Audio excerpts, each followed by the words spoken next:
నమస్కారం. ఆరోగ్యమిత్ర కార్యక్రమానికి స్వాగతం. మెనోపాజ్ ప్రతి మహిళ జీవితంలో తప్పక వచ్చే సహజమైన మార్పు. కానీ ఎందుకు ఈ దశ గురించి ఇంకా చాలా మంది మహిళలు మౌనంగానే బాధపడుతున్నారు? ఎందుకు అకస్మాత్తుగా చిరాకు, నిద్రలేమి, కోపం, శరీర నొప్పులు పెరుగుతున్నాయి? ఎందుకు చిన్న విషయానికే కోపం, కన్నీళ్లు, ఒంటరితనం వెంటాడుతున్నాయి? ఇది కేవలం వయస్సు ప్రభావమా, లేక మహిళ శరీరంలో ఇచ్చే ఒక ముఖ్యమైన హెచ్చరిక? మెనోపాజ్ తర్వాత జీవితం బలహీనమవుతుందా, లేక మరింత ఆరోగ్యంగా, ఆత్మవిశ్వాసంతో కొత్త జీవితాన్ని ప్రారంభించే అవకాశం వస్తుందా? ఈరోజు మన కార్యక్రమంలో మెనోపాజ్కు సంబంధించిన ప్రతి సందేహానికి సమాధానం తెలుసుకుందాం. మరి దాని లక్షణాలు ఎలా ఉంటాయి, ఎప్పుడు డాక్టర్ని కలవాలి, హార్మోన్ మార్పులు శరీరం మీద ఎటువంటి ప్రభావం చూపిస్తాయి, దీనికి వ్యాయామం, అలాగే ఆరోగ్యం, జీవనశైలి ద్వారా ఈ సమస్యలు ఎలా తగ్గించుకోవచ్చు, ప్రతి మహిళ, ప్రతి కుటుంబం తప్పక తెలుసుకోవాల్సిన కీలకమైన విషయాలతో పాటు మనతో పాటు టీశాట్లో లైవ్లో సిద్ధంగా ఉన్నారు గైనకాలజిస్ట్ డాక్టర్ నిఖిల సింగిరెడ్డి గారు. మేడం నమస్తే. నమస్తే. మేడం, ఈ మెనోపాజ్ అనేది ప్రతి మహిళ జీవితంలో సహజమైన మార్పు అంటూ ఉన్నారు.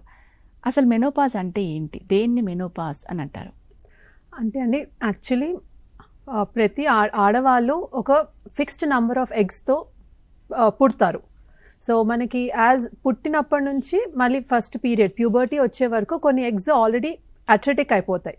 ప్యూబర్టీ నుంచి రిప్రొడక్టివ్ ఏజ్లో, అంటే from 15 years to 45 years when they're actively reproductive ఏజ్లో ఎవ్రీ మంత్ పీరియడ్స్తో పాటు మనకి almost approximately 10 to 15 eggs deplete అవుతానే ఉంటాయి. సో ఆఫ్టర్ ఆఫ్టర్ 45 ఆ ఫిక్స్ నెంబర్ ఆఫ్ ఎగ్స్ తగ్గిపోవడం స్టార్ట్ అవుతున్నప్పుడు we're going to enter in to the menopause stage అంటాం.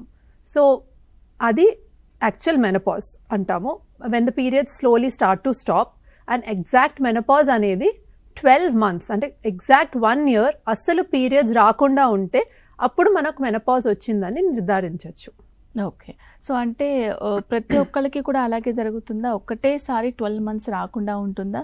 దీంట్లో కూడా రకాలు ఉంటాయా? అవును, డెఫినెట్లీ డిఫరెంట్ వేరియేషన్స్ ఉంటాయండి. యూజువలీ మేము 3 different వేరియేషన్స్ చూస్తుంటాము. ఒకటి అంటే అకస్మాత్తుగా ఆగిపోతుంది. జస్ట్ లాస్ట్ మంత్ వరకు రెగ్యులర్ వచ్చి ఈ మంత్ ఆగిపోయి ఇంకా రావు, నెక్స్ట్ 1 year వరకు వెయిట్ చేసినా రావు. ఇంకొకటి ఏంటి అంటే కరెక్ట్గా వస్తాయి పీరియడ్స్, నెల వస్తాయి, కానీ అమౌంట్ ఆఫ్ బ్లీడింగ్ తగ్గిపోతూ ఉంటుంది. ముందు 4-5 days అయ్యేది, వాళ్ళకి జస్ట్ మంత్లీ 1 day స్పాటింగ్ అలా కనిపించి మెల్లమెల్లగా అమౌంట్ ఆఫ్ బ్లీడింగ్ తగ్గి పీరియడ్స్ ఆగిపోతాయి. ద థర్డ్ వెరైటీ ఏంటి అనేది అంటే what we actually here more common, irregular periods. కొన్నిసార్లు 15 daysకి వచ్చేయడము, లేదంటే 2 monthsకి ఒకసారి, అలా ఒక 1 year 2 years వచ్చి తర్వాత ఆగిపోతాయి. సో ఈ 3 వేరియేషన్స్లో మనకి మెనోపాజ్ అనేది స్టార్ట్ అవ్వచ్చు. ఓకే. అంటే జనరల్గా ఏ ఏజ్ నుంచి ఏ ఏజ్ వరకు మెనోపాజ్ అనేది ఉంటుంది? అంటే ప్రతి ఒక్కరికి కూడా ఎగ్జాంపుల్ 40 అనుకున్నాం అనుకోండి, 40కే స్టార్ట్ అవుతుందా? లేదండి, actually average menopause age world wide 51 years అని అంటాము. బట్ మన ఇండియాకి వచ్చేసరికి it's somewhere between 46 to 49 years మధ్యలో average women enter into menopause. But menopause అనేది after 40, as I told you, మనకి నంబర్ ఆఫ్ ఎగ్స్ తగ్గిపోవడంతో మెనోపాజ్ ఎంటర్ అవుతుంది. కాబట్టి కొంతమందికి ఎర్లీ మెనోపాజ్, మనకి ఎన్ని నంబర్ ఆఫ్ ఎగ్స్ ఉన్నాయో దాన్ని బట్టి ఎర్లీ మెనోపాజ్ కూడా రావచ్చు. లేట్ 35s, ఈ మధ్య 40sకి కూడా దాన్ని ఎర్లీ మెనోపాజ్ అంటున్నాము. బట్ యావరేజ్ 45 years అబౌవే చూస్తున్నాం మెనోపాజ్. మరి ఎర్లీ మెనోపాజ్ కూడా చూస్తున్నాం ఈ మధ్య కాలంలో అంటూ ఉన్నారు కదా, దానివల్ల హెల్త్ ఇష్యూస్ ఏమైనా వస్తాయా? డెఫినెట్లీ. అంటే మెనోపాజ్ వచ్చిన తర్వాత we have lot of changes in our body. అసలు మెనోపాజ్ రావడానికే body goes through a lot of changes. ఇది ఆ 1 year పీరియడ్స్ ఆగిపోయి మెనోపాజ్ వచ్చిందనే కాదు, ఆ మెనోపాజ్ రావడానికి body goes through those changes ఒక 5 years ముందు నుంచే మనకి హార్మోనల్ చేంజెస్ ఇవన్నీ వస్తుంటాయి. సో ప్రతి ఫేజ్లో మనకి డిఫరెంట్ చేంజెస్ కనిపిస్తా డిఫరెంట్ హెల్త్ ఇష్యూస్ వచ్చే ఛాన్సెస్ ఉంటాయి. ఓకే. సో మరి ఎర్లీ మెనోపాజ్ రాకుండా ముందుగానే ఏమైనా జాగ్రత్తలు తీసుకోవచ్చా? 45 to 50లో రావాల్సింది ముందుగానే వచ్చేసాయి అనుకోండి, దట్ ఈస్ అది చాలా వరకు జెనెటిక్ ప్రీడిస్పోజిషన్ మనం చూసేది. అంటే చాలా వాట్ వీ సీ ఇస్ మన మదర్స్కి యావరేజ్గా ఏ ఏజ్లో వచ్చిందో కొంచెం జెనెటిక్ ప్రీడిస్పోజిషన్తో అప్రాక్సిమేట్లీ ఆ ఏజ్లో మనకి మెనోపాజ్ వచ్చే ఛాన్సెస్ ఉంటాయి. సో లాట్ ఆఫ్ ఉమెన్ మాకు 40sలో వాళ్ళకి సడన్గా పీరియడ్స్ ఆగిపోతే మేము డెఫినెట్లీ అడుగుతాం, మీ మదర్కి ఏ ఏజ్లో ఆగిపోయిందని. అండ్ వాళ్ళ మదర్స్కి కూడా అప్రాక్సిమేట్లీ ఆ 40s ఆగిపోయి ఉంటుంది. But apart from that genetic predisposition కాకుండా అదర్ థింగ్స్ అనేవి మనము just make sure we are healthy lifestyle ఇవి ఫాలో అవ్వాలి. But at the base line the number of eggs బట్టే ఉంటుంది కాబట్టి this nothing that we can do. But once మన సిమ్టమ్స్ని మనం పికప్ చేసి వీఆర్ ఎక్స్పీరియన్సింగ్ హార్మోనల్ ఇంబ్యాలెన్స్ అని పట్టుకోగలితే దాన్ని మనము మేనేజ్ చేసుకోవచ్చు. ఓకే, ఒకసారి మెనోపాజ్ స్టేజ్కి ఎంటర్ అయిన తర్వాత అసలు ఏం జరుగుతుంది బాడీలో? ఫస్ట్ ఏంటి అంటే అండి, జస్ట్ మెనోపాజ్ అనకుండా మనకి మెనోపాజ్ ట్రాన్సిషన్ ఫేజ్ అని ఒకటి ఉంటుంది. దట్ ఈస్ మనకి యాక్చువల్ మెనోపాజ్ రాకముందు 5 years. So 5 years before menopause దీన్ని మనము మెనోపాజ్ ట్రాన్సిషన్ ఫేజ్ అంటాం.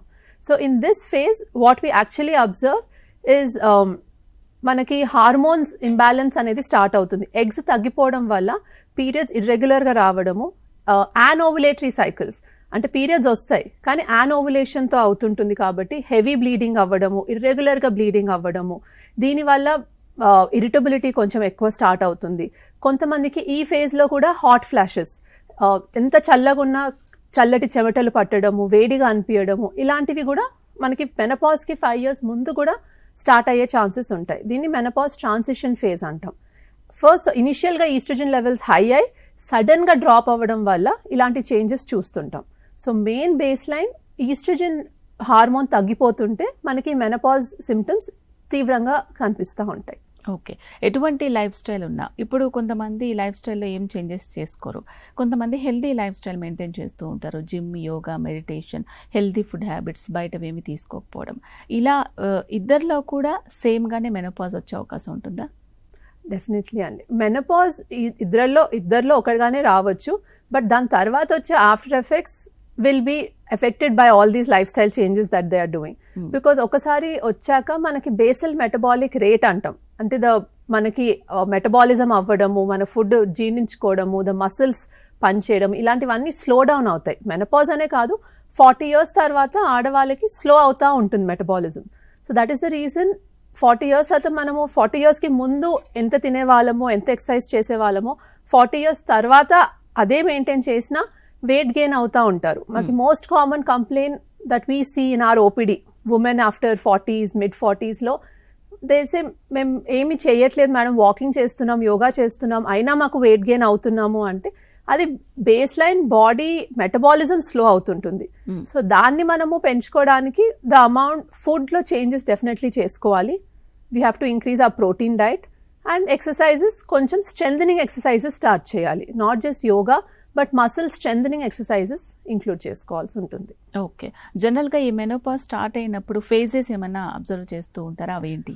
అంటే అదే అండి, ఫస్ట్ ఫోర్ ఫేజెస్లో వెళ్తాయి. Every women's life goes through those 4 phases. So as I told you, the first phase menopause transition phase. Actual menopause రాక 3 to 5 years ముందు, wear the experience these irregular periods, heavy bleeding, ఇలాంటి symptoms కొన్ని ఉంటాయి. Next is the actual menopause phase. So menopause phase మళ్ళీ ఒక 3 to 5 years అండి.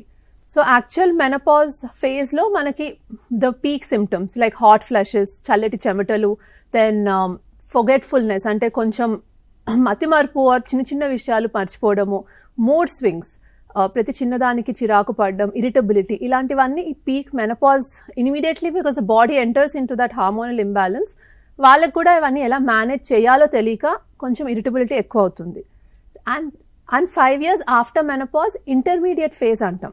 So ఈ 5 yearsలో మనం మోస్ట్ కామన్గా చూసేవి ఏంటంటే జెనైటో యూరినరీ సిమ్టమ్స్.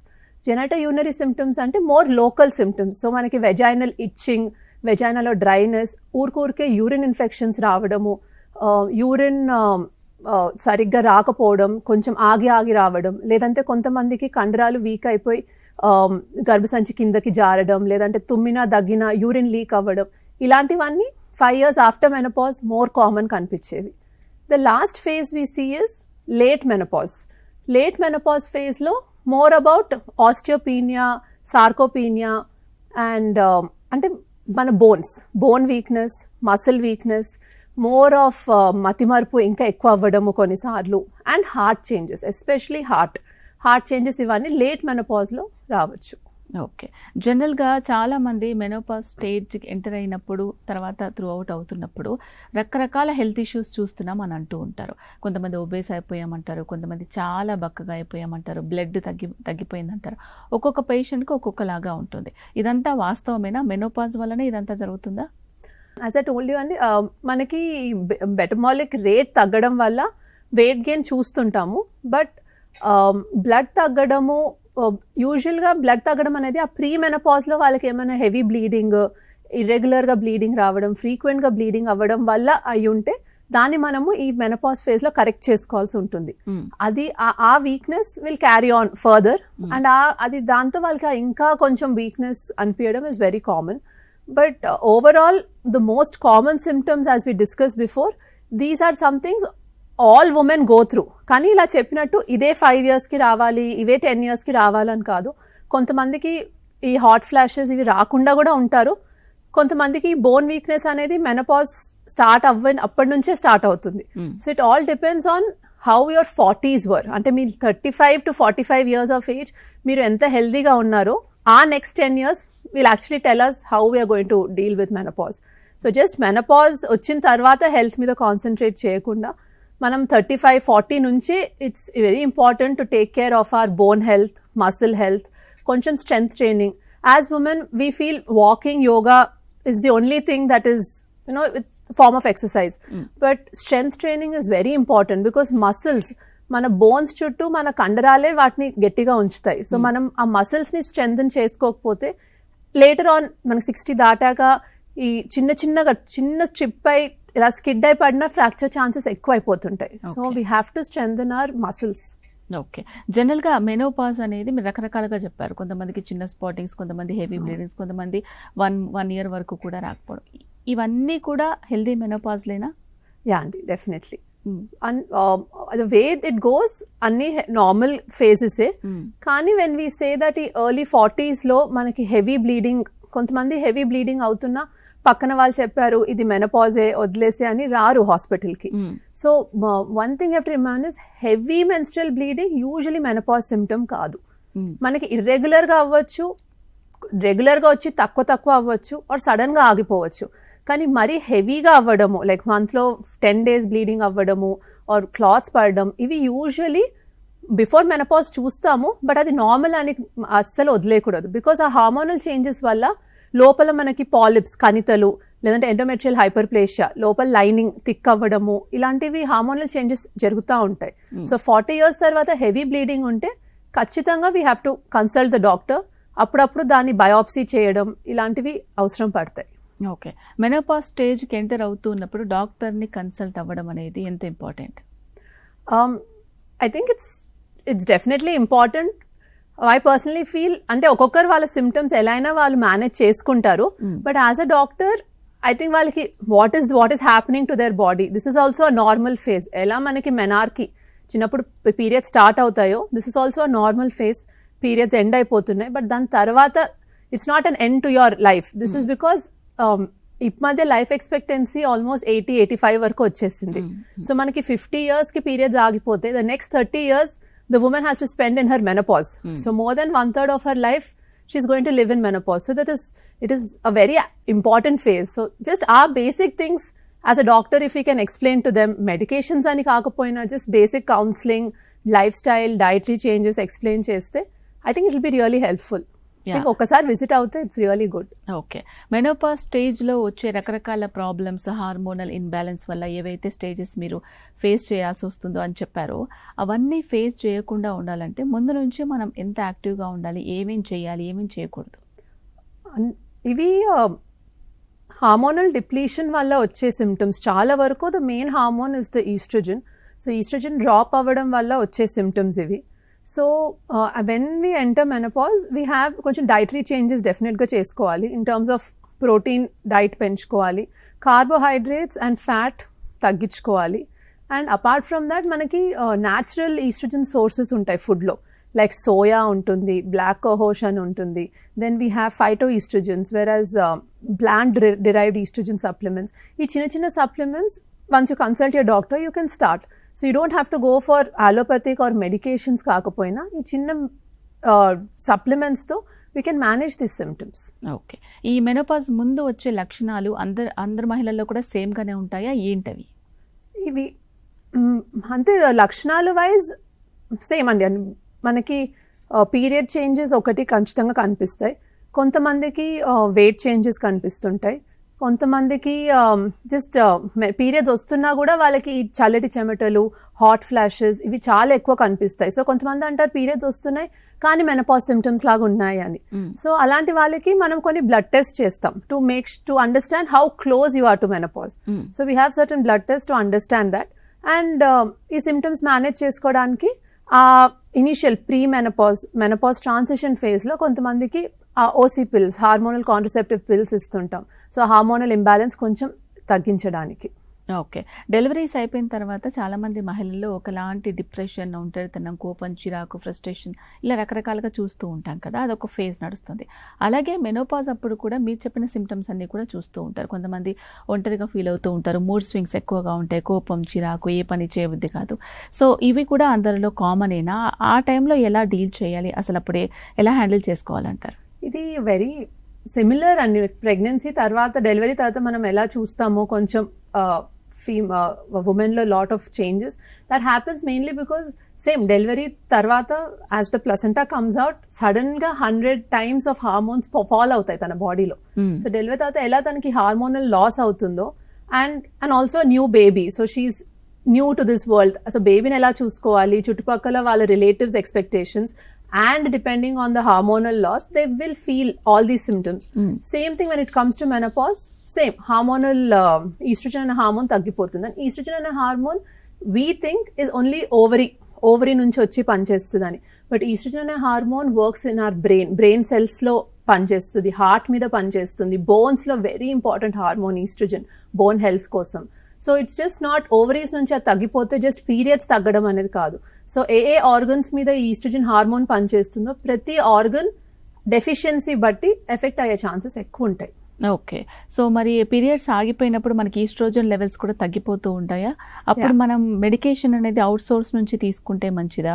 ఫుడ్లో కూడా మనకి ఈస్ట్రోజన్కి సంబంధించి సప్లిమెంట్స్ దొరికే అవకాశం ఉంటుందా? అదేంటి? అదే ఈస్ట్రోజన్కి డిపెండ్స్ ఆన్ సిమ్టమ్స్ ఓన్లీ. మనకి డిపెండింగ్ ఆన్ అందరికి అన్ని సిమ్టమ్స్ రావాలని లేదు. కొంతమందికి జస్ట్ ఆ వెజైనల్ డ్రైనెస్ ఉండొచ్చు, కొంతమందికి జస్ట్ చెమటలు ఉండొచ్చు, ఆర్ కొంతమందికి అన్ని నార్మల్ ఉంటాయి but just bone pain, bone weakness ఉంటుంది. So depending on what symptom we have different therapies in menopausal phase for the woman. But ivanni kaakunda we say diet prakaram you maintain a certain amount of diet. దాంట్లో natural estrogens మనం ఇంతకు ముందు discuss చేసినట్టు soybean is a very good source of natural estrogen. Black cohosh అని ఉంటుంది, and then we have phytoestrogens అని ఉంటాయి. That's are also tablet preparations but they are natural sources. So ఇలాంటివి we give them for the first 1-2 years and see దాంతో manage చేస్తున్నారు అంటే we don't need extra medications for them. Okay. Lifestyle అనేది ఎలా ఉండాలి menopause stage నుంచి తర్వాత అంతా కూడా? అప్పుడు మన మీద ఎక్కువ ఎఫెక్ట్ పడకుండా ఉంటుంది. చాలామంది మీరు ఇంతకుముందు చెప్పినట్టు ఆస్టియోపోరోసిస్కి ఎఫెక్ట్ అవుతూ ఉంటారు. సో మేజర్గా వాళ్ళు చేసే నెగ్లెక్ట్స్ ఏంటి? ఎందుకు నిర్లక్ష్యం చేస్తారు? ఎలాంటి నిర్లక్ష్యం వల్ల ఎక్కువ అవుతుంది? అది మెయిన్గా మనము ఏం చూస్తుంటాము అంటే ఆస్టియోపోరోసిస్ అనేది కొంచెం మెనోపాజ్ వచ్చిన 7 to 10 years తర్వాత మనకు కనిపిస్తుందండి.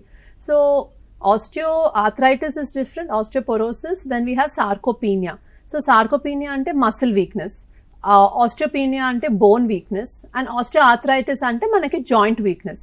సో ఈ 3 మెయిన్ బేస్ లైనెస్ మనకి ఈస్ట్రోజన్ తగ్గడం వల్ల. అండ్ సో వీటిని మనము స్ట్రెంథెన్ చేసుకోవడానికి ముందు నుంచి ఎక్సర్సైజెస్ అనేవి చేసుకోవాలి, వాకింగ్ అండ్ స్ట్రెంథనింగ్ ఎక్సర్సైజెస్ చేసుకోవాలి. డైట్లో మనం డిస్కస్ చేసినట్టు ప్రోటీన్ పెంచాలి, సప్లిమెంట్స్ కూడా తీసుకోవాలి. సో మెల్లగా అందుకే పీరియడ్స్ ఆగిపోయిన తర్వాత ఒక కాల్షియం సప్లిమెంట్స్ ఖచ్చితంగా తీసుకోమంటాం. బికాస్ మనం ఎంత ఫుడ్లో ట్రై చేసినా మనకి 3 to 4 glasses ఆఫ్ మిల్క్ తాగితే దట్ 1000 milligrams ఆఫ్ కాల్షియం అందుతుంది. అండ్ ఈ మధ్య ఎవరం అంత తాగము. సో ఆ 1 glass మిల్క్తో కాల్షియం సరిపోదు. So we need to add calcium supplements. Same vitamin D కూడా అంతే. మనము బయటికి వెళ్ళి సన్ ఎక్స్పోజర్ అలా ఎవరు చేయట్లేదు. Almost every woman who comes to our OPD has vitamin D deficiency. So calcium and vitamin supplements వాడుకుంటా we have to make sure that ఆ స్టేజ్ రాకుండా or we can push it more to their 70s or 80s కి push చేయొచ్చు అని. And the one more important thing is weight. So మనం average height ఉన్నప్పుడు we have to make sure that our weight is somewhere maintaining at 65-70 kgs లోపే ఉండేటట్టు చూసుకోవాలి. So menopause వచ్చిన sudden గా 10 kgs పెరగడము, బికాస్ ఈ బరువు వల్ల కూడా మన నీ జాయింట్స్ మీద ప్రెషర్ పడుతుంది. ఆ నీ జాయింట్స్ మీద ప్రెషర్ పడి ఇంకా తొందరగా అరిగే ఛాన్సెస్, ఇంకా తొందరగా వీక్ అవ్వడం అనేది అవుతుంటుంది. ఓకే, ఈ మెనోపాజ్ స్టేజ్లో ఉన్న వాళ్ళకి జుట్టు రాలిపోవడము, చర్మంలో గ్లో తగ్గిపోవడము, కొంచెం చేంజెస్ రావడం అప్పటి నుంచే స్టార్ట్ అవుతుందా?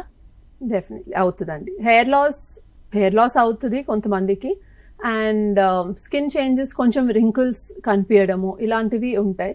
సో దానికి మెయిన్గా as we say same we have to just make sure that we don't have to use any products, అలా ఏమీ అవసరం ఉండదు. బట్ మనం రెగ్యులర్గా ఏం చేస్తున్నామో అవే కంటిన్యూ చేసుకోవచ్చు. అందరికీ రింకిల్స్ రావాలని ఏమీ ఉండదు.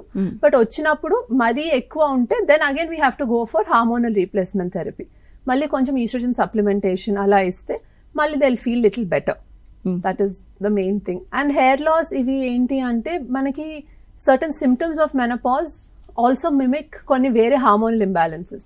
లైక్ ఎగ్జాంపుల్ థైరాయిడ్ తీసుకున్నారు అనుకోండి, థైరాయిడ్ ఉన్న వాళ్ళకి కూడా వెయిట్ గెయిన్ చూస్తుంటాము, హెయిర్ లాస్ చూస్తుంటాము, వీక్నెస్, లాస్ ఆఫ్ మూడ్, ఏం చెయ్యాలని అనిపించకపోవడము, ఆకలి తగ్గిపోవడము, ఆకలి ఎక్కువ అవ్వడము, ఇలాంటివి చూస్తాం థైరాయిడ్ ఉన్న వాళ్ళలో.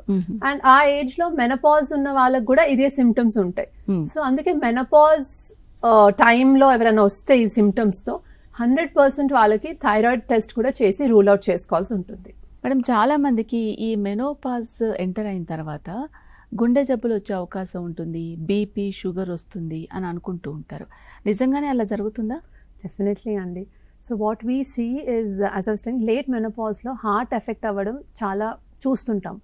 ఎందుకు అంటే సేమ్ లిపిడ్ ప్రొఫైల్ అని ఉంటుంది మన బ్లడ్ టెస్ట్, అది ఆల్టర్ అయిపోతుంది. మనకి గుడ్ కొలెస్ట్రాల్ అని ఉంటుంది, బ్యాడ్ కొలెస్ట్రాల్ ఉంటుంది. HDL is our good cholesterol and LDL is our bad cholesterol. Menopause వచ్చాక మనకి ఈస్ట్రోజన్ తగ్గిపోవడం వల్ల బాడీలో ఆ బ్యాడ్ కొలెస్ట్రాల్ అనేది పెరుగుతుంది. బ్యాడ్ కొలెస్ట్రాల్ పెరిగి మనకి రక్త కణాలు, ఎస్పెషలీ హార్ట్లోని రక్త కణాల మీద అథెరోస్క్లెరోటిక్ ప్లాక్స్ అంటే మనకి ఫ్యాట్ డిపాజిట్స్ ఎక్కువ అవ్వడము, దానివల్ల లేటర్ ఆన్ మనకి heart attack chances or heart problems వచ్చే ఛాన్సెస్ ఫీమేల్స్లో ఎక్కువ ఉంటుంది. సో అందుకే ఆడవాళ్ళకి 60 దాటాక 60-65 years టైంలో is a more dangerous time when we say, because 10 years after menopause ఇలా ఉండొచ్చు. సో అందుకే ఆ లిపిడ్ ప్రొఫైల్ డీరేంజ్ అవ్వడం స్టార్ట్ అయినా, కొలెస్ట్రాల్ చేంజెస్ స్టార్ట్ అవుతున్నా, దానికి రిలేటెడ్ మెడికేషన్స్ ఆర్ ఆ ఫ్యాట్ డిపాజిట్ తగ్గించుకోవడానికి రెగ్యులర్ ఎక్సర్సైజెస్ చేసుకోవడం చాలా ఇంపార్టెంట్. అండ్ గట్టికి సంబంధించి ఎటువంటి ప్రాబ్లమ్స్ ఎక్కువగా మీరు చూస్తూ ఉంటారు? చాలా మంది పేషెంట్స్ మీ దగ్గరకు వస్తూ ఉంటారు కదా, జీర్ణక్రియ అనేది కొంచెం తగ్గిపోతుందని చెప్తూ ఉన్నారు. సో ఎలాంటి ప్రాబ్లమ్స్తో వస్తూ ఉంటారు? మోర్ కామన్గా చూసేది బ్లోటింగ్ ఇష్యూస్, అంటే మనకి అసిడిటీ, గ్యాస్ట్రైటిస్ లాగా ఎక్కువ అనిపిస్తుంది అంటారు. కాన్స్టిపేషన్, మనకి మోషన్ ఫ్రీగా అవ్వకపోవడం ఒకటి. And more then the gut issues అండి, యూరినరీ సిమ్టమ్స్ ఎక్కువ ఉంటాయి ఈ ఆడవాళ్ళలో. So more of repeated urine infections రావడము, లేదంటే మనకి యూరిన్ ఆగి రావడం, ఫ్లో ఆఫ్ యూరిన్ తగ్గిపోవడం, ఆర్ దగ్గిన తుమ్మిన సడన్గా డ్రాప్స్ ఆఫ్ యూరిన్ పడిపోవడం, ఇట్లాంటివి more common that we see. Okay, ఈ మెనోపాజ్ స్టేజ్ తర్వాత మహిళల్లో సెక్సువల్ లైఫ్ మీద ఎటువంటి ప్రభావం పడుతుందంటారు? They have a lot of impact. అందరూ they won't be able to discuss it freely. And ఏమవుతుంది అంటే oestrogen hormone, as I've told you, ovaries మీద కాకుండా మనకి మైండ్ మీద కూడా ఎఫెక్ట్ అవుతుంది. సో ఫస్ట్ ఏంటంటే లాస్ ఆఫ్ లిబిడో, కొంచెం ఇంట్రెస్ట్, ఇలాంటివి తగ్గిపోతుంటాయి.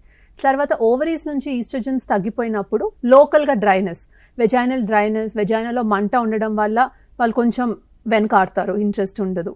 దెన్ థర్డ్ థింగ్ ఏంటి అంటే ఈ బీపీ, షుగర్, ఇలాంటివి మందులు ఆల్వేస్ వెరీ ఇంపార్టెంట్.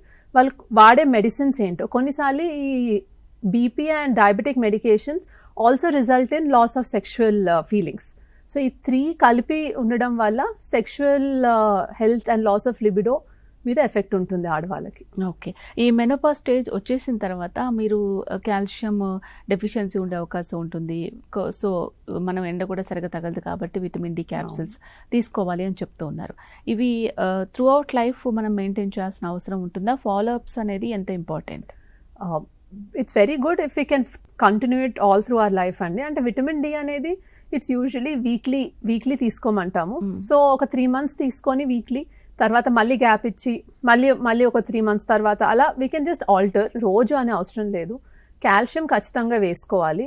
బట్ మనకి ఒకసారి మెనోపాజ్ వచ్చాక కొన్ని టెస్ట్స్ ఉంటాయి మనకి basic health of the female ఎలా ఉందో తెలుసుకోవడానికి. అవి ఇయర్లీ ఫాలో అప్స్ చేసుకోవాలి.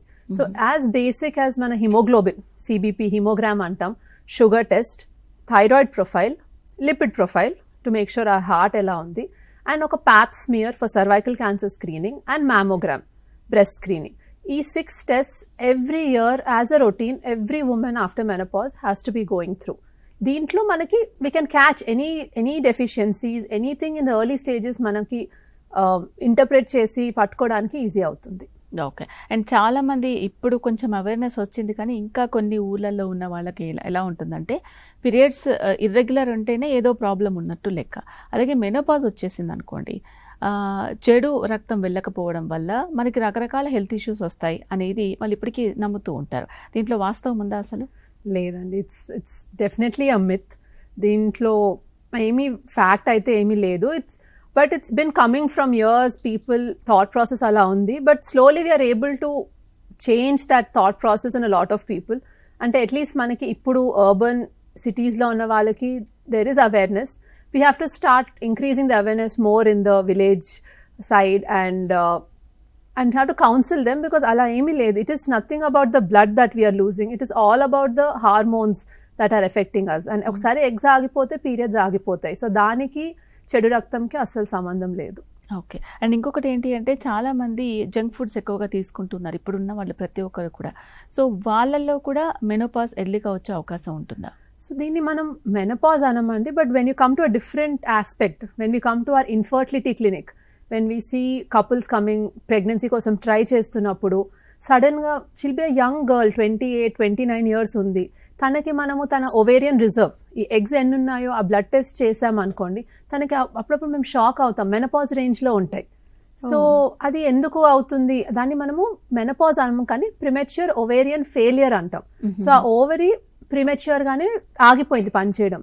So that is one of the reasons lot of problems, మనకి ఎగ్స్ తొందరగా ఎండిపోవడం వల్ల, ఓవరీస్ పనిచేయకపోవడం వల్ల we have to advise them to go for IVF. ఇలాంటి ప్రొసీజర్స్ ఎక్కువ అవుతున్నాయి. బట్ ఎందుకు బేస్ లైన్ అనేది definitely stress, life style changes that we're seeing in the last 10 years, food changes, sleeping habits are very, sleeping కూడా even if you are not on IT professional, normal వాళ్ళు కూడా they not sleeping through night, they get in to the bed, we just keep scrolling the phone for the next 2 hours 3 hours. What we usually advises, మీరు పడుకోవాలంటే దానికి ఒక 2 hours ముందు screen off చేసేయాలి. Screen అనేది off చేసిన తర్వాత 2 hours కి పడుకుంటేనే మన బ్రెయిన్ సెల్స్ లో యాక్టివిటీ తగ్గుతుంది and you will get good sleep. So when you're into our bed and keep scrolling our phones into midnight, so ఈ sleep disturbance, all of these are contributing factors for this premature ovarian failure. Okay. HRT అని మీరు చెప్పారు ఇంతకుముందు, hormone replacement therapy అంటే ఏంటి? Hormone replacement therapy it is అంటే మనకి it's medications that different forms లో దొరుకుతాయండి. జస్ట్ టాబ్లెట్స్ ఉంటాయి, ఆయింట్మెంట్స్ ఉంటాయి, ట్రాన్స్డర్మల్ ప్యాచెస్, స్కిన్ మీద పెట్టుకునే ప్యాచెస్, లేదంటే injections. But these are basically estrogen supplements. And that we choose ఏ పేషెంట్కి ఏ సిమ్టమ్ బట్టి ఏ హార్మోన్ రీప్లేస్మెంట్ ఫార్మ్ సెట్ అవుతుందో యూజువల్గా అవి ఇస్తాం. సో నార్మల్గా హాట్ ఫ్లాషెస్, బాగా ఇరిటబిలిటీ ఉన్న వాళ్ళకి టాబ్లెట్ ఫార్మ్స్ ఇస్తాము. అవి వాటితో they will be able to manage. The women who are having more of vaginal symptoms, dryness, itching, ఇలాంటి వాళ్ళకి లోకల్ ఆయింట్మెంట్స్ లేదంటే టాబ్లెట్స్ ఉంటాయి వెజైనాలో ఇన్సర్ట్ చేసుకునేవి, ఇలాంటివి ఇస్తే ఆ లోకల్ సిమ్టమ్స్ కంట్రోల్ అవుతాయి.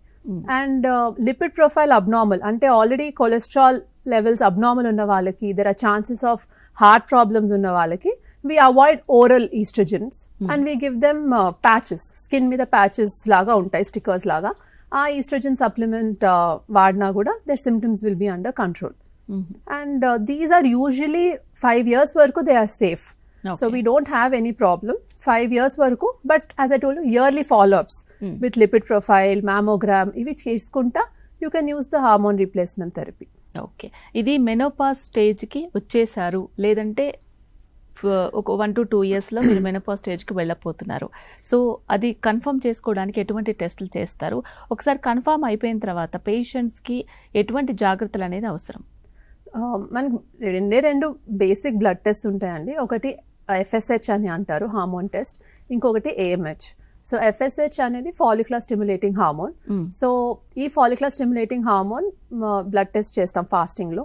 ఈ వాల్యూ మోర్ దెన్ 24 or 25 వచ్చింది అంటే ఇంకా మెనోపాజ్ స్టేజ్ స్టార్ట్ అవుతుంది అని అర్థం. అండ్ ఒకసారి 40 దాటిందంటే women is into menopause. So we understand by that basic blood test. And AMH అనేది మనం ఓవేరియన్ రిజర్వ్, మన ఎగ్స్ ఎన్ని ఉన్నాయో తెలుసుకోవడం. So normal range, normal reproductive age గ్రూప్లో ఉన్న ఆడవాళ్ళకి we expect it to be between 2 to 6. That is a normal AMH. So AMH తగ్గడం స్టార్ట్ అవుతుంది.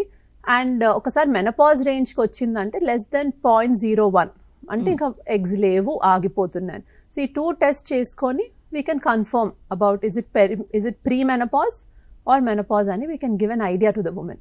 ఓకే, ఒకసారి మెనోపాజ్ స్టేజ్కి ఎంటర్ అయిపోయారు, కాళ్ళ నొప్పులు, కీళ్ళ నొప్పులు, లేకపోతే బాడీ పెయిన్స్, నడుము నొప్పి, ఇలా రకరకాల చిరాకు ఇవన్నీ కూడా వచ్చాయి అనుకోండి, డాక్టర్ దగ్గరకు వచ్చి మెడికేషన్ తీసుకుంటున్నారు, అవన్నీ కూడా తగ్గిపోతాయా? కొంచెం వరకు తగ్గుతుందండి. What we have to do along with the yearly checkups that I was telling you, ఇంకొక మెయిన్ ఉంటుందండి test that is called the bone mineral density test. So that will tell us మన బోన్స్, ఇట్స్ స్కాన్ లాగానే, కానీ మన బాడీలో ఉన్న bones లో ఒక్కొక్క బోన్ లో ఎంత స్ట్రెంగ్త్ ఉందనేది తెలుస్తుంది.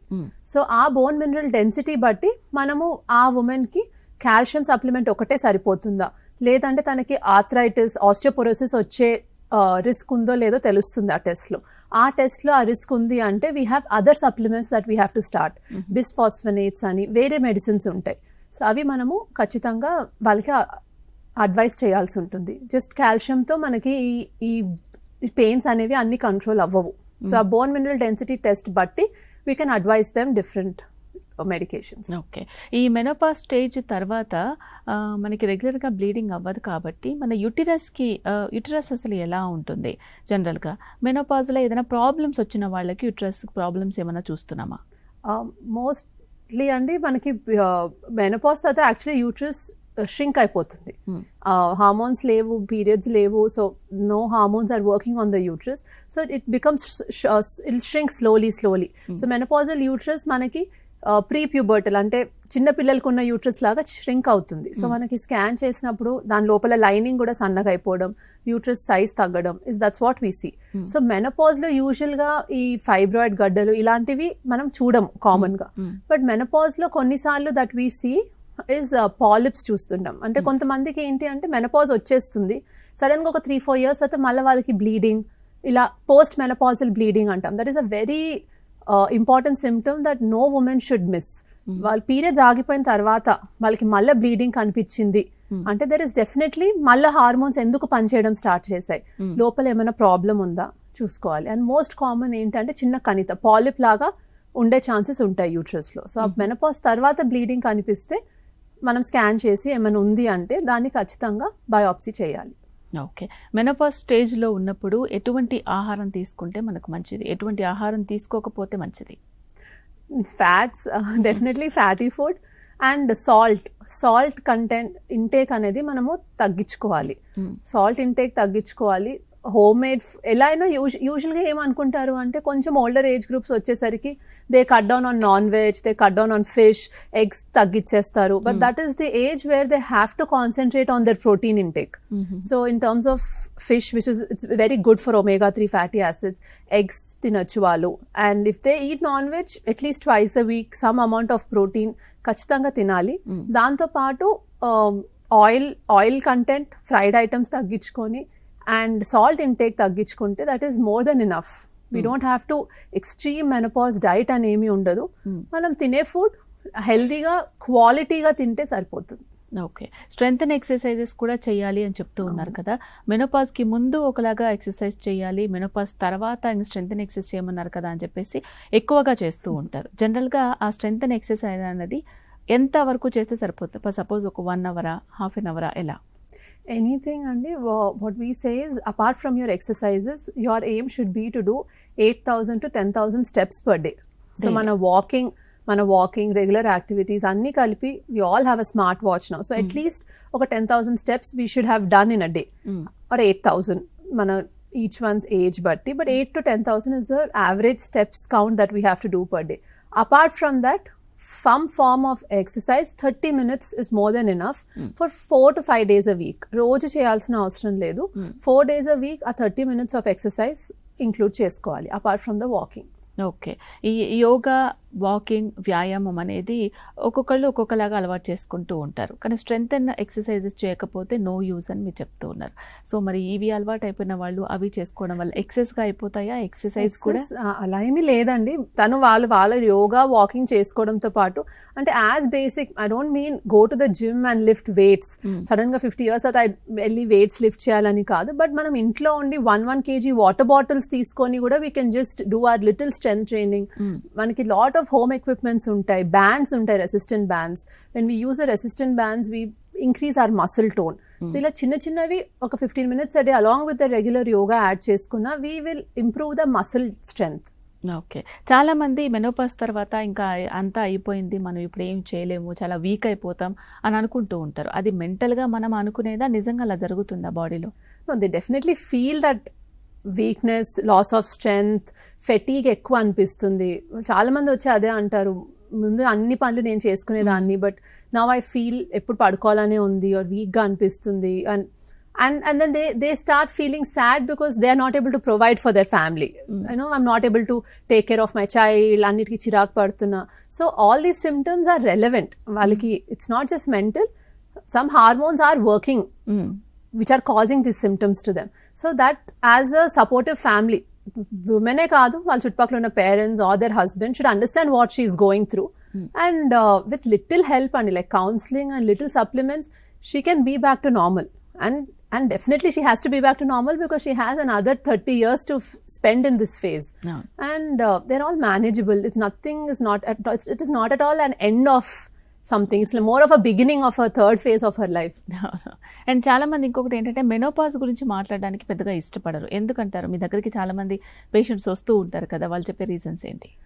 అంటే బేసిక్ సిమ్టమ్స్కి అంత ఫీల్ అవ్వరండి, but more of sexual symptoms or genital urinary symptoms, ఈ డ్రైనెస్ ఇక్కడికి వచ్చేసరికి they are little hesitant. But as doctors we make sure at least మేము అడుగుతాము అన్నీ ఎలా ఉన్నాయి, then they open up slowly. Nowadays అంత హెసిటేషన్ కనిపించట్లేదు. I'm at least happy they are coming and discussing what they're feeling. They're asking us what are the solutions we can do. So there's so many options available. So we can provide them with these options. Okay. Menopause stage through pass అవుతున్న వాళ్ళకి counselling అనేది ఎంత ఉపయోగకరంగా ఉంటుందంటారు? చాలా ఉపయోగకరంగా ఉంటుంది. Because వాళ్ళకి అర్థం అవ్వట్లేదు. They think that it is వాళ్ళు ఏదో చేసుకుంటున్నారు అని అనుకున్నారు. Telling you, they feel guilty that వాళ్ళు ఏం చేయలేకపోతున్నారు, they feeling week or anything like that. But a little counseling though, they have to make them understand that it's not them, it is a process. It's just a process, and 1-2 years everything will settle. But our time she shouldn't lose hope on herself. She has to still work on herself in terms of regular activity, undadamu, walking, all of these cheskunta she can be fine. But koncham support avasram. Because we see a lot of people and ఈ age లో bone pain అని orthopaedics దగ్గరికి వెళ్తారు, heart palpitations అని cardiologist దగ్గరికి వెళ్తారు, hair loss, skin changes అని dermatologist దగ్గరికి వెళ్తారు. But the base line is all these are started because of a loss of hormones. So if they once come to a gynaecologist, we can manage all these symptoms under one roof. They don't have to అందరి దగ్గరికి వెళ్ళి last వాళ్ళందరూ చెప్పేది go and see your gynaecologist, this looks like menopause అంటారు. So మనం if we can start off and just see the gynecologist first, it will be a lot helpful for them. Okay. జనరల్గా గ్రామీణ ప్రాంతాల్లో చాలామంది మహిళలు ఉంటారు. వాళ్ళు అసలు కనీసం వచ్చి దీని గురించి డిస్కస్ చేయడానికి కూడా పెద్దగా ఇష్టపడరు.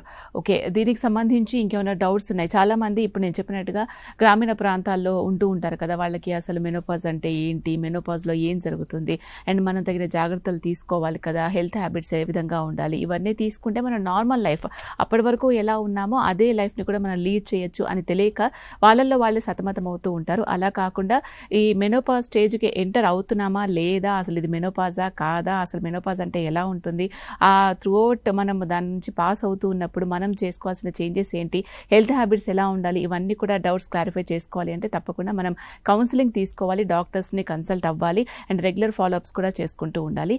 సో డాక్టర్ గారిని అడుగుదాము.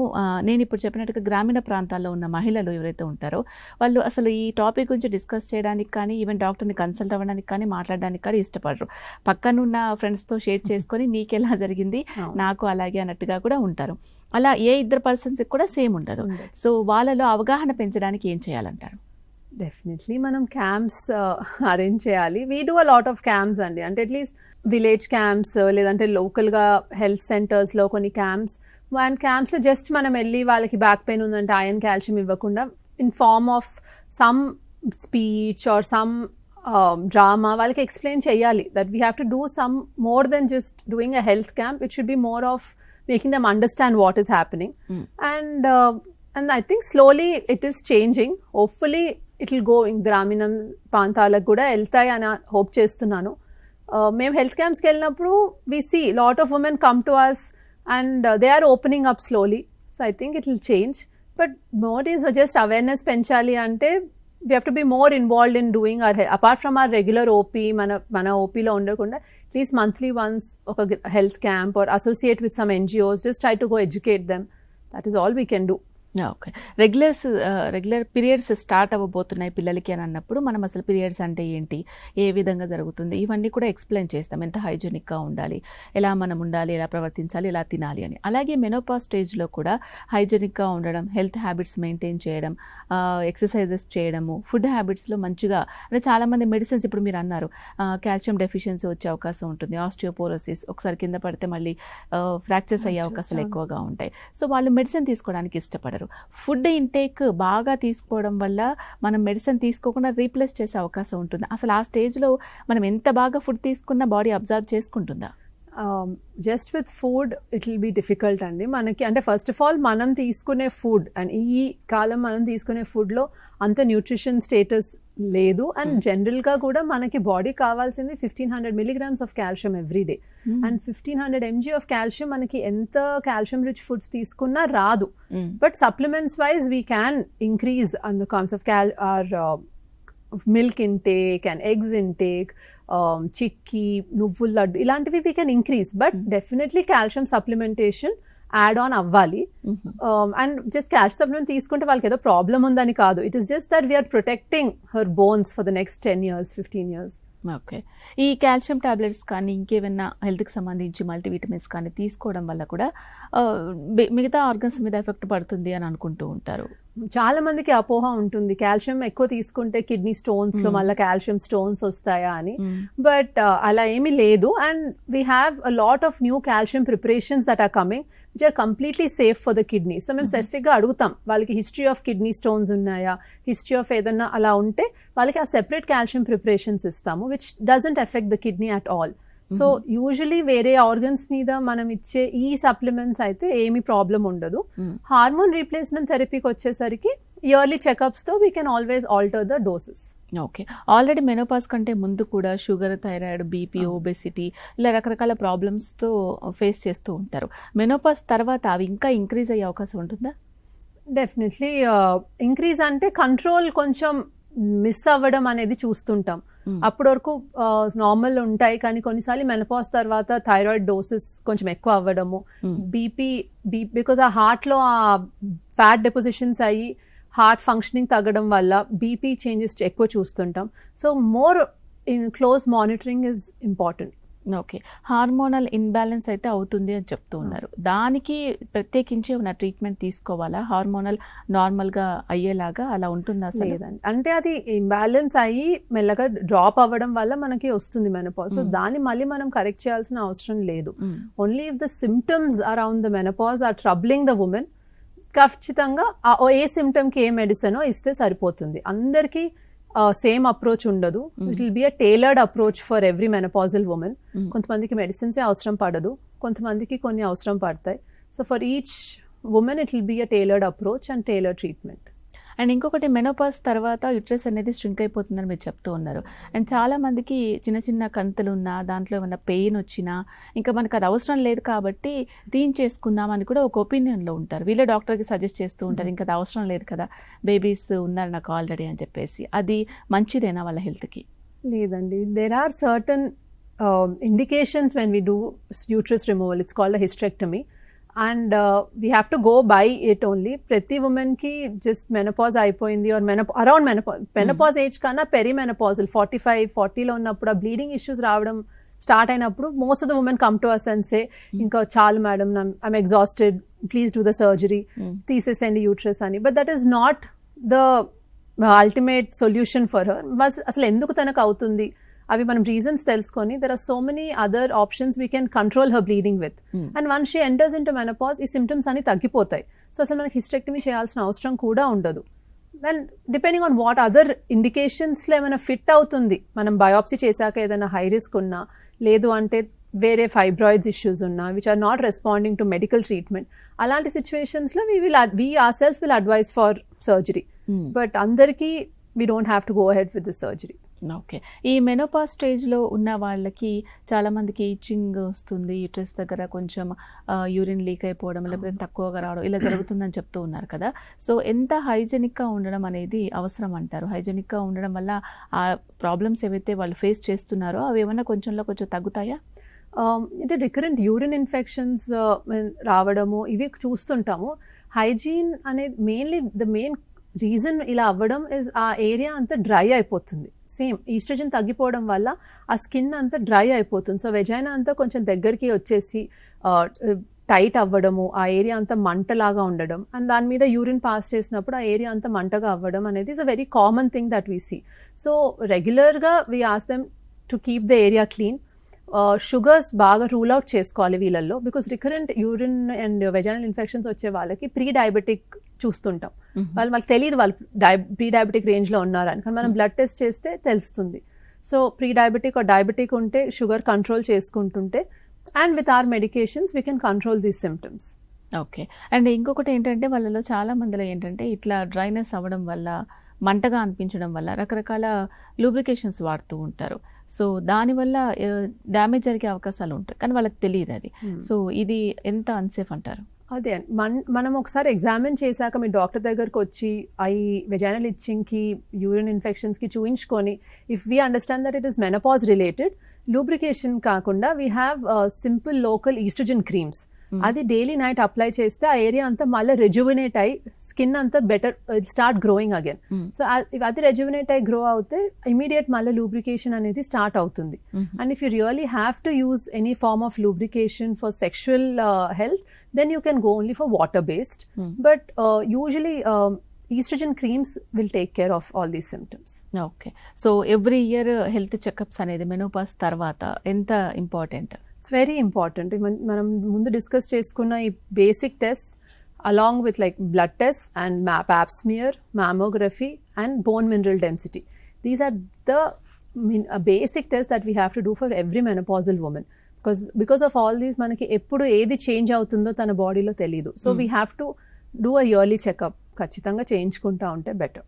ఓకే. ఇవన్నీ ఉన్నప్పుడు మనం ముందు నుంచి ఏదైతే మాట్లాడుతున్నామో, అలసట, కోపం, డిప్రెషన్, లేకపోతే రకరకాల నొప్పులు, దేని మీద కాన్సన్ట్రేషన్ లేకపోవడం, మతిమరుపు, ఇవన్నీ వచ్చినప్పుడు వాళ్ళు కొంచెం డిప్రెస్డ్గా ఫీల్ అవుతూ ఉంటారు. సో కౌన్సిలింగ్స్ అనేది ఇంపార్టెంట్ అని చెప్తూ ఉన్నారు. ఎంత ఫ్రీక్వెంట్గా కౌన్సిలింగ్స్ తీసుకోవాలి? నార్మల్ లైఫ్ లీడ్ చేసే వాళ్ళు కూడా ఉంటారు, కానీ ఎక్కువగా డిప్రెస్ అయ్యే వాళ్ళనే మనం చూస్తూ ఉంటాం. సో అందరిలో కూడా అలాగే ఉంటుందేమో అని కూడా అనుకుంటూ ఉంటాం. సో కౌన్సిలింగ్స్ అనేవి ఎంత ఫ్రీక్వెంట్గా మనం తీసుకుంటే బెటర్ అంటారు? Initially to explain to them what their body is going through వస్తారు, and and whenever they feel like coming they can come meet us. But ఇలా స్పెసిఫిక్ కౌన్సిలింగ్ సెషన్స్ అలా ఏమీ ఉండవు. But if these symptoms aggravate అవుతున్నాయంటే వీళ్ళకి కూడా hormonal replacement therapy will help for some time. So మనకి ఏమి పెద్ద పెద్ద సైకాట్రిక్ మెడికేషన్స్ అవసరం లేదు. ఈ బేసిక్ ప్లాంట్ బేస్డ్ ఈస్ట్రోజన్స్ ఇచ్చి కూడా we see a lot of changes. వాళ్ళ health, their energy picks up again. So directly అందరికి హార్మోనల్ మెడిసిన్స్ ఏమి ఇవ్వము. వాళ్ళకి కొంతమందికి just multivitamins with plant based estrogen supplements ఇచ్చి చూస్తాం. And within 2 to 3 months they start feeling better. So and then we just follow up, once in 3 months follow up చేసుకుంటే సరిపోతుంది. Okay madam, ఫైనల్గా మెనోపాజ్ని ఏదో పెద్ద డిసీజ్ లాగా చూస్తూ ఉంటారు. చాలా మందికి అవేర్నెస్ వచ్చింది, బట్ స్టిల్ ఇంకా ఒక 50% వచ్చినా 50% రాలేదు ఇంకా. సో మెనోపాజ్ని ఒక డిసీజ్ లాగా కాకుండా మెనోపాజ్ వచ్చినప్పుడు డాక్టర్ని కలవడం కానీ, కౌన్సిలింగ్ కానీ, మెడికేషన్ కానీ, ఎక్సర్సైజ్, బాడీ స్ట్రెంథనింగ్స్ ఇవన్నీ కూడా ఎంత ఇంపార్టెంట్ అనే దానికి సంబంధించి ఏమైనా సూచనలు ఫైనల్గా ఇస్తారా? అదే మెయిన్గా అండి, what we have to make sure is weight ఒకటి కాన్సన్ట్రేట్ చేసుకోవాలి. వెయిట్ గెయిన్ అవ్వకుండా చూసుకోవాలి. And at the end of around menopause వచ్చాక కాన్సన్ట్రేట్ చేయాల్సింది కాదు. మనకి 40 years దాటిన తర్వాత నుంచి మెల్లమెల్లగా బోన్ స్ట్రెంత్ అనేది తగ్గిపోతుంది. ఎవ్రీ ఇయర్ మనకి 1% బోన్ లాస్ అవుతానే ఉంటుంది. అండ్ మెనోపాజ్ వచ్చిన తర్వాత సడన్గా అది 2 to 3% లాస్ అవుతుంది. సో స్టార్టింగ్ నుంచే concentrate on your health and include your exercises. Weight gain అవుతారు కొంచెం వరకు బికాజ్ మెటబాలిజం తగ్గిపోతుంది. బట్ దాన్ని కౌంటరాక్ట్ చేసుకోవడానికి కొంచెం ఎక్సర్సైజెస్ ఎక్కువ పెట్టుకోవాలి. And menopause is not a disease at all. It is a normal process of your body. So you don't have to worry. And కొంతమందికి అసలు హాస్పిటల్కి రావాల్సిన అవసరం కూడా ఉండదు. బట్ వేరే వాళ్ళకి మీకు ఏ సిమ్టమ్స్ ఉన్నా we have every kind of treatment for every symptom you face in menopause. So ఖచ్చితంగా meet your doctor, discuss with them. Every symptom discuss చేయండి. We will find a lot of solutions for all of them. And the other thing is me yearly checkups అస్సలు miss అవ్వద్దు. Every women అసలు 35 years తర్వాత Pap smear అనేది ప్రతి మహిళకి జరగాల్సిన test. అది కాకుండా మెనోపాజ్ తర్వాత ఈ చెప్పిన బ్లడ్ టెస్ట్ అని రెగ్యులర్గా చేసుకుంటే it is very important. Okay madam, మెనోపాజ్కి సంబంధించి ప్రేక్షకులకున్న అనుమానాలు, అపోహలు అండ్ మీరు చాలా విలువైన సలహాలు, సూచనలు తెలియజేశారు. Thank you so much. Thank you. ఇది ఇవాల్టి ఆరోగ్య మిత్ర. మరొక చక్కని అంశంతో మళ్ళీ కలుద్దాం. అంతవరకు సెలవు. నమస్తే.